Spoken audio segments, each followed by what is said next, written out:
So this is officially the launch of Project 996. I'm like crazy excited. I'm here in the AutoAmateur garage with Steve and Pat, and this is it. This is like the group. This is what we're going to be doing for the next 6 months, a year, a month.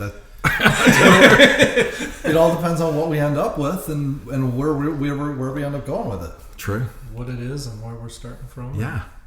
Well, I wanted us to have this sort of, launch, chat, podcast, whatever, here in the garage, as opposed to in the kitchen like we did the last one.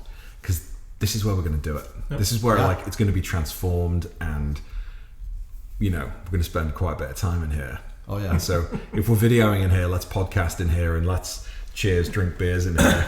Cheers. So I'll be totally honest with you. Before I bought a 911 4 years ago, I was always interested in driving cars. I've always loved driving. But the idea of actually working on a car, doing any of the jobs myself, I just didn't think I would be able to do it. I didn't really get the interest. I worked in my friend's dad's garage every now and again, just like turning up and, I don't know, saying hello to customers and setting fire to stuff in the backyard without actually doing any work. But I've been around cars my whole life, but actually working on them just never took an interest. And then once I got to the end of, almost the end of doing the things I want to do on my 991, I was thinking, do I trade that in? Do I get a project car? What do I do? And the idea of getting a project car was really exciting.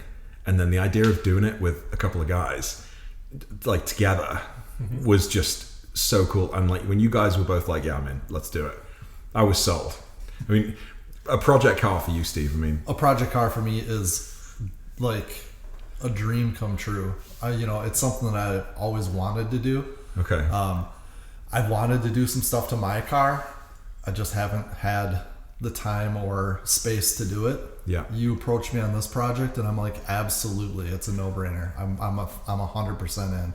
That's awesome. Yeah. And Patrick as well. Same thing. I've always wanted to do a project car, but I was always reluctant to do it to my own car, just knowing, okay, it's going to take me 3 weeks or 4 weeks. That's 3 or 4 weeks that car's not on the road, that I'm not enjoying it. Here's an opportunity to do it on a car that if it takes a week or two to get apart, I still have my other one to go enjoy. Yeah, fair enough. And that's a huge point also. Yeah. I'd love to work on my car in the summer, but I want to drive my car in the summer. Yeah. So that leaves you to wintertime to do mods and maintenance, and mayhem, if you will. It will be mayhem, and having that cutting that downtime. I mean, we always made fun of our friend Mario for cutting the end of the season short because he was always doing all these mods to his cars. And then he couldn't go on drives. So there's that. That's a really good point, Patrick. Yeah, I mean, being able the jobs that I've done on my car have been, okay, I've got Saturday morning till Saturday afternoon to get something done because Sunday we're going for a drive. Right. And it better be ready, and it better be on the road. Yeah. And safe to drive. Yeah. Here's an opportunity where if we got to take apart a wheel or a carrier or something like that and put new bushings in it, and it takes 3-4 days, we still have the time to do it. Yeah. And do it right, not rush the job. Yeah. Well, since putting out the idea there on YouTube or Instagram or whatever, I've probably had more interest in this idea than I've had interest in probably the last half a dozen videos I've done. Not that they haven't been uninteresting to people, but I've had so many people just who've been watching my channel for a couple of years or have just completely never heard of me and found Project 996 just on YouTube and have started subscribing and have said, what are you doing? Yeah. I'm thinking about doing something to my car. I'm thinking about getting the 996, tell us about it. What car are you doing? What jobs are you doing? So many people are interested. And they also want to know more about the three of us. And I guess people have gotten to know me a little bit through my channel. Tell us about yourself, Steve. Well, my profession is I teach college. I teach machining, so I'm very mechanical with my hands and brain, and it works like that. So this is kind of going to be, easy for me to transition to and to working on a car. I'm used to tight tolerances and stuff like that. I fell in love with Porsches 4 years ago after I got a ride in my friend's Boxster, and I went and flew to Chicago the next week and bought one. And, that's called catching the bug. Yeah. So since then, and I vowed that I can't see myself not owning a Porsche in some fashion for the rest of my life. It's just I know I'd be cheating myself if I didn't have one. And my car is not fast or flashy by any stretch of the imagination, but it is the most fun vehicle I've ever driven in my life. And did you say that your car, and I think you're right, is the best value for money out of all our group? I mean, because the horsepower you get, the driving experience you get, for the price that you paid for it. I truly believe it. Yeah. And now, granted, you guys will see in the upcoming videos, I'm a normal sized guy.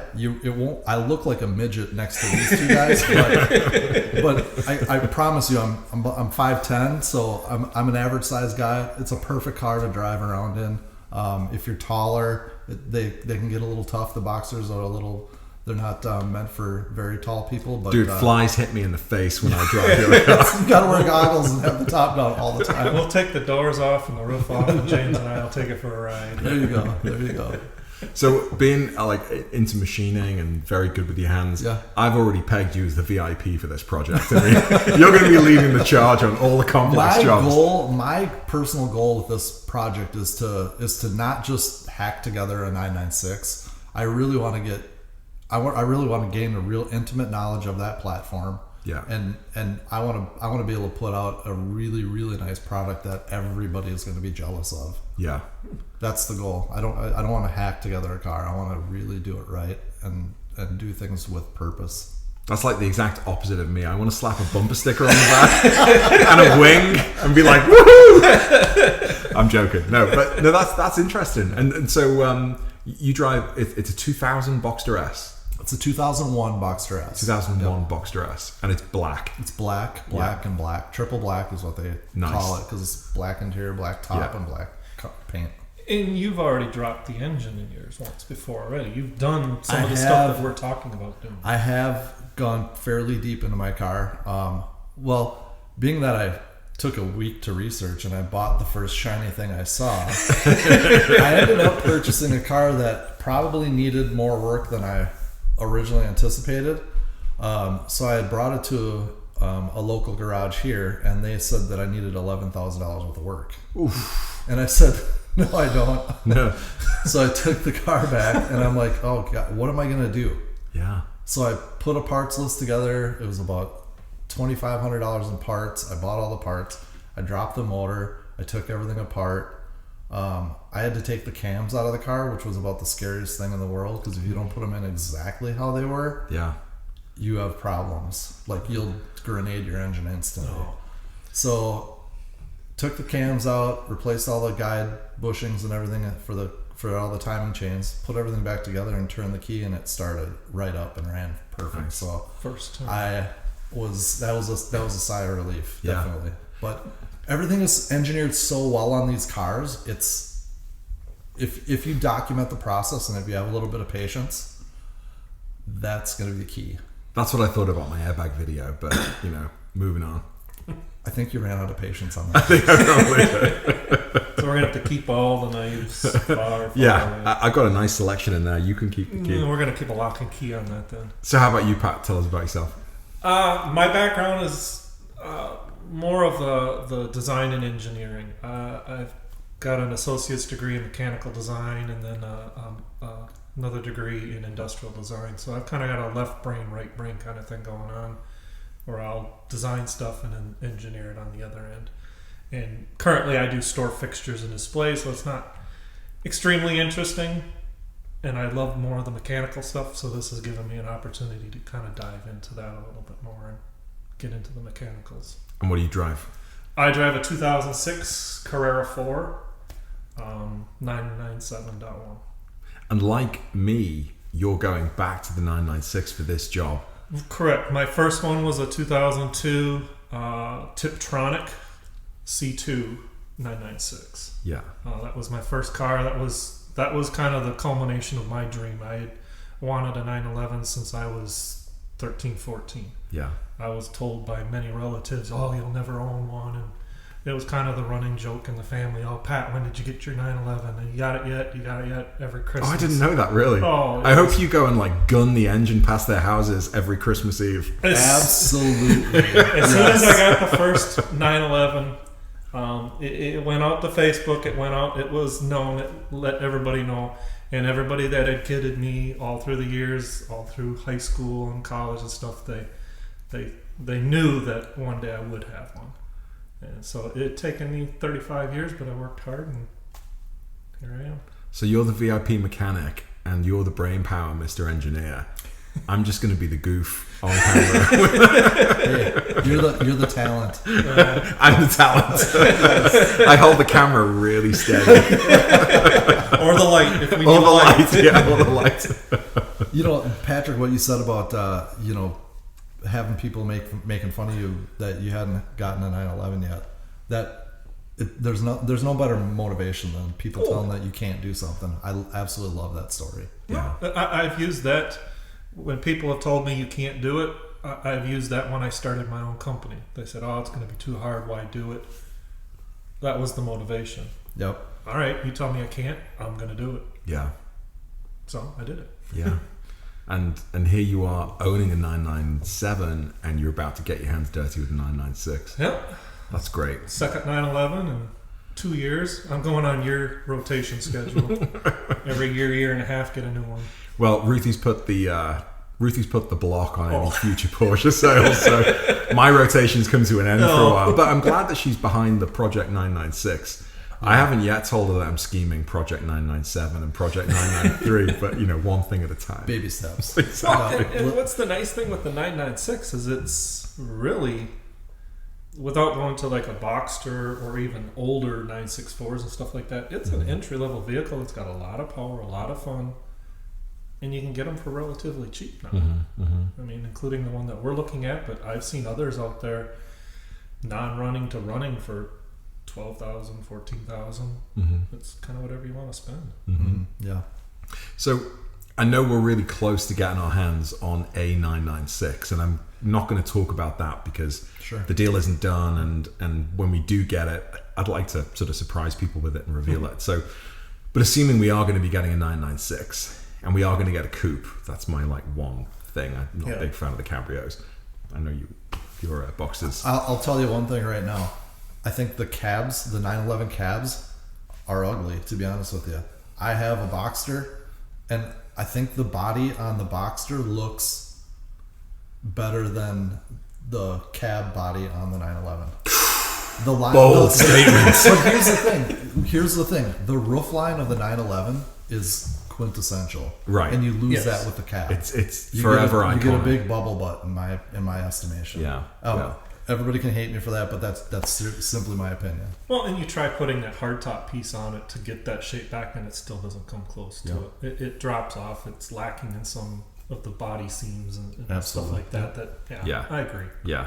So let's say we're getting a 996 is on the horizon next couple of weeks. Fingers crossed. It's the coupe.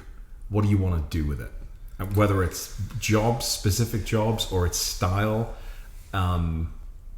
What are you hoping to do? My thing, I would like to see I'd like to see it manual, because I'm not a fan of the Tiptronic transmission. It's a great transmission. It's bulletproof, but it's slow. Yeah, I think it's fair to say we're all on the manual front, aren't we? We're going to get manual. Good. Other than that, I'd love to see suspension work done. Oh, like what? I'd love to see coilovers. Okay. So we can correct the stance of the car. Not that it needs correcting, but we can get a good stance on the car and have it track day ready. Okay. It'd be nice to handle around a track. Oh, so are we going to track the car? If we do, it's got the ability. Yeah. Okay. I don't want to pigeonhole us into just a daily driver. Fair enough. Other than that, I'd like to see some nice wheels on it, and I'd like to see an updated interior. I live in that interior. Okay. And I think that's the downfall of that generation. Along with my car. My car's a 986. So 986 and 996 have identical interiors. Yeah. I love my car, but there's things I would do to it. Okay. To really make it to really up the ante on the interior. So what can you do to the interior then? Like, are you thinking recovering the seats? Are you thinking about like refacing the sort of Star Trek console in the middle? I mean, what are you thinking? Could definitely do some. I've got some ideas of mixed textiles, like some cloth. Okay. Some cloth and cloth parts, and then leather wrap everything else. Okay. And do that No to carbon bring some fiber? pop. Hey, I've spent all my money on carbon fiber. I've got no more money left for carbon fiber. There's nothing wrong with carbon fiber, but I think adding a little bit of nostalgia to the interior. Like So almost houndstooth? Could be houndstooth would be really cool. Yeah, Almost houndstooth. backdating the interior. Almost a little bit, yeah. Houndstooth, houndstooth inserts on the seats. Yep. Okay. Yeah. You know, and even on the door panels, I think there's a way to integrate some of that. Okay. Well, the interior of the 996 for me, I could live with. You know, I'd like it to be clean. I don't want any scratches on the leather. Or I don't want any scratches on the dash. If it's a little rough, I'd like to restore it. But when I had my 996, I could live with it. The only thing I hated was the sort of dead Muppet carpet that was like on the bottom of the door. Yes. And in between the back two seats. Yes. I mean, that was like cheap and nasty carpet that you wouldn't put on the floor of your doghouse, let alone. No, if You it know, was it if was it was green, awful. if it was green, it would be a putting surface. So like maybe getting rid of that carpet somehow, and like the bottom trim on the doors maybe matching the center of the seats, maybe, or Yes. like Singer does a really good job of that. If you see any of the vintage cars that they put out, They put out beautiful. but yeah, getting rid of that dead Muppet carpet is I'm all for. Yeah. How about you, Pat? I don't really have anything specifically. I kind of reserving and waiting to see what we have to start with, and going from there, and then looking at other vehicles out there for inspiration. So Okay. I don't have anything right offhand that says, oh, we need to change this, we need to change that. My progression from a 996 to 997 was that interior. That was one of my motivational changes. Is I didn't like that center console. I didn't like where the radio and the vents were integrated and that roundness. I wanted more sharp lines, what I got in the 997. Yeah. So is there a way to do something there different?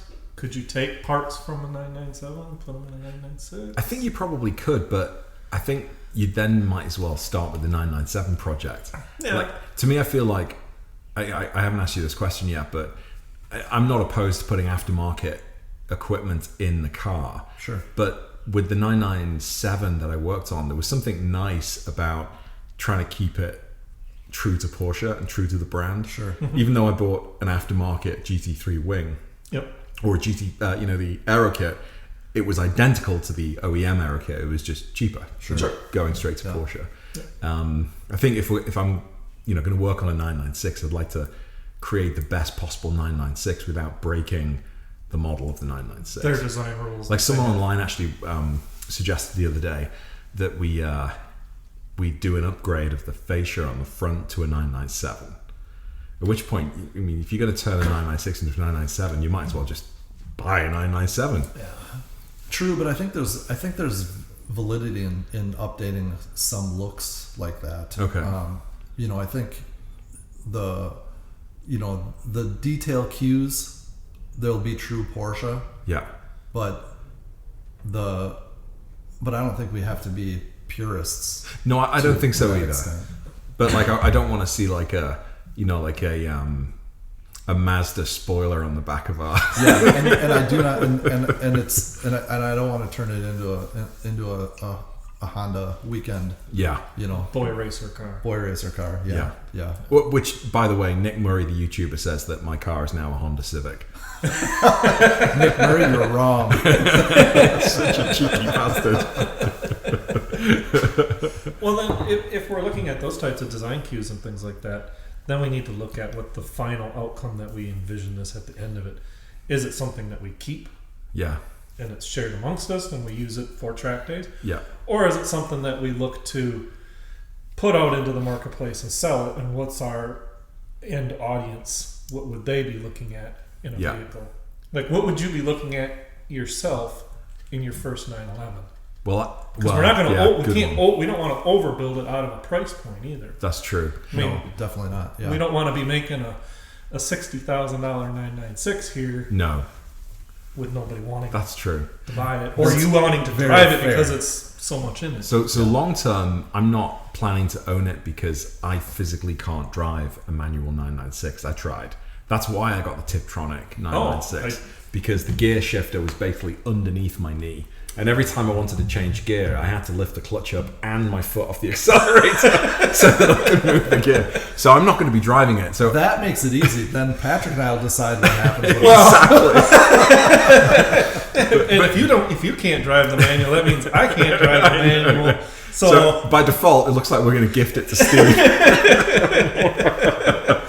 Folks, you heard it right here. I have however many witnesses listen to this. But I don't know what we do with it, frankly. All I know is that I'm already excited about doing this project with you guys and then maybe doing another project. That's what I'm interested in doing. Yeah. But I've had at least 3 or 4 people contact me through the YouTube channel saying, I don't even know what 996 you're buying yet. I don't know what you're going to do to it, but I will buy it from you. Yeah. Just tell me when it's ready. I'll buy it from you. Just please let me be the first person to put a bid on it. So Sure. I think selling it hopefully won't be too much of an issue. But Oh, sure. do we track it? I quite like the idea of a tracker. I would like to bring it to a track weekend. Not saying that we just want to build a track monster. That's not the idea. Yeah. But to be able to build a car and have it perform well on a track setting where we're not restricted by speed limits and oncoming traffic. Yeah. That's appealing to me. Yeah. You know, to test the car to its, to closer to its limits. Yeah. In a safer setting. Yeah. Is appealing to me, and then I think that's a good selling point also. I think so too. You know? Yeah. It's been Show like that track it did tested. perform. Yeah, track tested. This is what it did on the track, and it was fun. And okay, the price just went up because now we don't want to sell it. Right. You know what I mean? Right, It's like right. one of those things. It's gonna be, it's Right. just. I'd like to drive the car to see what we did. Oh, for sure. You know? Yeah. And if I can lose weight and chop a few inches off my feet, then maybe I can give it a drive. I'll tell you all about it. Maybe I can VR headset into the GoPro. Yeah, like I'm sat next to you on the GoPro. Yes. But so Pat, I don't want to embarrass you or call you out, but I'm gonna say that you did lie a few minutes ago because I know for sure there's one thing you are thinking about already for this car. And that is. It's blue. Oh yeah. People on the podcast don't know this, but we all know. Patrick has got a thing for blue. His company logos, his shirts, his caps, Yes. his stickers. Blue right now. Are you wearing blue tonight? Come on, you must have thought about something blue you want to do to the car. Do you want to spray the car blue? Well, and I've been looking at this on my own vehicle for a long time. It's blue accents on the rims. It's blue accent graphics. It's the interior, the trim, turning some of that blue. Yeah. So if it's a silver car like mine, blue accents. Yeah, okay. Like Those- blue calipers. Yeah. I saw blue calipers on I think it was a 997 a few weeks ago. It looked great. I've been They looking look at it really on good. mine. Oh, have you? Can I vinyl wrap it blue? Can I powder coat it blue? Yeah. Can I do it I myself? think a silver with a blue would look great. Or black, I don't know. What do you reckon, Steve? Okay, so you guys will have to look this up after we're done here, but look up the Singer, the Commission Mulholland. Okay. That one, it's a dark blue car, and it's actually got topography of Mulholland Hills on the car that's part of the paint job. It's Oh, insane. really? But the accent color, it's dark blue with orange as the accent color, Okay. and it is spectacular. Okay. And it's those, I'll give it a look. those color combinations like that, and then if you take a ducktail spoiler, Oh, yeah. and Can put I a sign up for ducktail that right now? spoiler- a ducktail spoiler that's kind of like a throwback to the old RS cars. Yeah. Those are the types of liberties I want to take with this build. Yeah. And throw some some throwbacks to some tips of the hat to Yeah. previous generations of Yeah. excellence. So I'm going to do a shameless plug here for my friend Lee Sibley, Sure. editor of Total 911 magazine. Go Very buy the cool. magazine. I watched his YouTube video that came out the other day. Oh, did you? Yeah. Good. Yeah. So he is that 911 guy on YouTube. Yeah. Like that 911 guy. But he also just launched a podcast called Road to Redline. So here you go, Lee, massive plug for you. But he took a 996 over the past year, and it had a wrap on it. Took the wrap off, all the paint came with it. Oh yeah. So he's resprayed it, and it's now Irish green. He's put the point of this plug for Lee is he put a ducktail on the back of his 996. Okay. And it looks amazing. And not just that, he put the sort of retro Porsche outline letters on the back. Not the emblem, but it just it looks like it's almost been stenciled on. That were the ones that were like on the 944. Yes. Yeah. It looks so good. I mean, he has got such a tidy car. It is so good. That's cool. Something like that. And then you mentioned it was the RS or the RSR. Yeah. Those kind of like racing accents without going completely over the top. Absolutely. Oh yeah, I'm excited about that. Yeah. Sign me up. Take my money. I love that we're in agreement with it. We're not screaming, no, it's got to be red. No, it's got to be blue. No, it's got to be black. Yeah. We have enough black cars around here. Yeah, we Black, grays, and whites. That's right. Sat in front of my wife's white Highlander and my black Cayenne. And my grey 991, which is no longer grey. And my black Boxer outside with exactly. Silver 911. That's right. Well, like job-wise for me, as terrifying as it would be, I want to see what a transmission looks like. Yeah. And I want to see what a clutch looks like. Yeah. Even if they're fine when we take it apart and we just put it back together again, I want to take it apart. And like, can we clean it? Can we make it better somehow? Yep. I'm interested in that. The IMS bearing, the rear main seal, while we're in there with the clutch, I want to take that apart. And if it doesn't need replacing, fine. But just like like you mentioned it earlier, getting that sort of more intimate hands-on experience with this platform, with these cars. Yes. I want, because people talk about those all the time. Oh, my clutch is a bit sticky. My clutch is bad. I don't know what that means really. I want to see what it looks like. And what's causing that. Yeah, exactly. So you push this and that happens and this happens and this all turns around and like, Jesus, that manual transmission behind you over there. Yeah. That nearly killed me lifting that out of the Cayenne. So that made me feel like an old man. Yeah. That's the same transmission that's in my car. Right. And I've had that sitting on my chest before. Bloody hell. I mean, that's like benching a small elephant. I mean, that's pretty heavy. Yeah. It's cool. So I've had the motor out of my car. And wait, how did that get on your chest?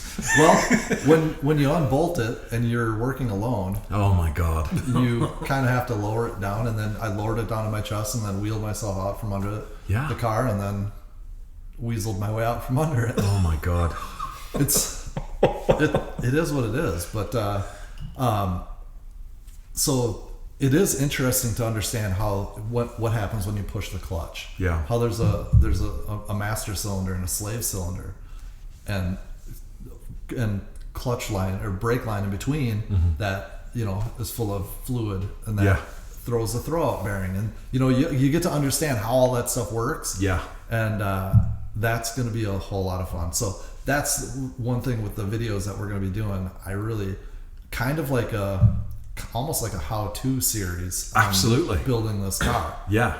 I would love this to be like we're calling it Project 996. I want the videos to be DIY. Yes. So if there are other people out there that want a 996 project car, they can just follow us with you doing the work and me being the monkey holding the camera. Yes, no problem. So Steve will be under, it's going to drop on his chest. I'm going to grab him by the legs and pull him out. Exactly. And you're going to be shooting the camera. I'll be slapping the both of you. We've got that figured out.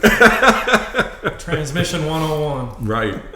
But then other things, like I know how to do the brake jobs now, so I'd be interested to go back and see if I still remember how to pull the calipers apart and put them back together again.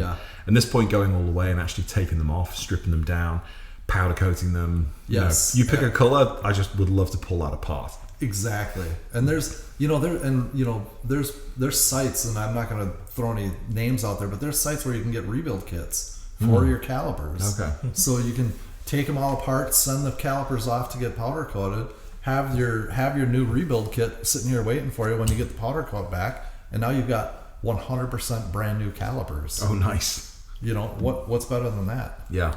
I'd rather see the video of us powder coating it here than him putting it into Ruthie's oven in the house. We can definitely do that when I'm not here. He's walking in the house and she's going, "Where are you going with that?" I do not want to be implicated in that. Don't worry, honey, I got this. All right, I got a 007 Beethoven at home. Exactly. No, yeah. So they're the kind of jobs that I'm really excited about, and I think as much as I'm really excited to, style it with you guys, I think just figuring out what's broken or what can be replaced and what can be fine-tuned, I'm excited. And I'm trying to keep an open mind as far as like specific mods and parts are concerned, because at this point I'm trying to push really hard on getting us various sponsors. And so while there may be one type of exhaust that I really would like to see on there, if the other exhaust manufacturer is going to sponsor us and give us a freebie, I'm game. I completely agree with that. Yeah.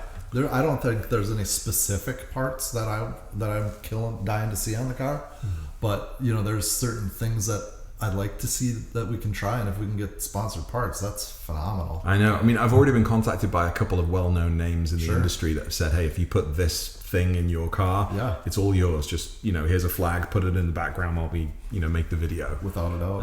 I'm totally game for that. Yeah. Yep. Absolutely. That wasn't Honda. Good. Are we going for beer manufacturers so we can have a cooler in the back? That sounds good. But I don't know. Should we be drinking beers while we wrench on our car? That's got disaster all over it. Oh, I'll do it already. As long as I'm the only one not drinking, everything will be fine. There you go. If the camera gets a little wobbly, we'll cut you off. We could do a Jägermeister themed car. Like the old Jägermeister Racer. Yeah. Oh, that was like a really deep kind of ivy green, wasn't it? No, that was a bright orange. Oh, was it? Yeah. Okay. Yeah. Look up the Jägermeister livery. Okay. It's iconic. My dad's a big fan of Jägermeister. He'd come over and do a shot for every time I swear. Nice. That's cool. And tell me off. So he'll be passed out within the first half hour. Exactly. Well, guys, this has been our launch podcast. I'm super excited to get this going. Now, this podcast is going to be followed up almost immediately by a video. We're going to figure out what we can film tonight in the time we've got. But hopefully it's just a few weeks before we get the car. I've already started writing my list of things I want to do. Perfect. We'll be back. More podcasts, more videos. Yes. Cool. Looking forward to it. Cool. Thanks, guys. Nice chatting. Cheers, guys. Bye. Bye.